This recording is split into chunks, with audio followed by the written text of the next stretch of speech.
ప్రియంగా బాగున్నారు. మనకు వచనం ధ్యానించుకుందాం.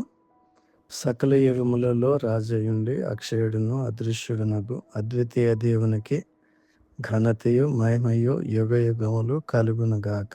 ఆమేన్. 1 తిమోతి 1:17.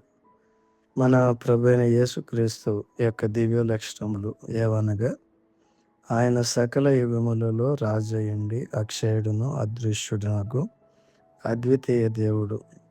యెహోవా, నీ కార్యములు ఎన్నెన్ని విధములుగానున్నవి, జ్ఞానము చేత నీవు వాటినన్నిటినీ నిర్మించగలిగి, నీవు కలుగజేసిన వాటితో భూమి నిండి ఉన్నది అని వ్రాయబడి ఉన్నది. కీర్తనలు 104:24. ప్రభువైన యేసుక్రీస్తు వారిలో మాత్రమే మన సద్గుణములు ఆయన వలె మార్చబడతాయి. అయితే మీరు చీకటిలో నుండి ఆశ్చర్యకరమైన తన వెలుగులోనికి మిమ్మల్ని పిలిచిన వాని గుణాతిశయములను ప్రచురము చేయ నిమిత్తము ఏర్పరచబడిన వంశమును, రాజులైన యాజక సమూహమును, పరిశుద్ధ జనమును, దేవుని సొత్తైన ప్రజలై ఉన్నారు. ఒకప్పుడు ప్రజగా ఉండక ఇప్పుడు దేవుని ప్రజ అయితిరి. ఒకప్పుడు కనికరింపబడక ఇప్పుడు కనికరింపబడిన వారైతిరి.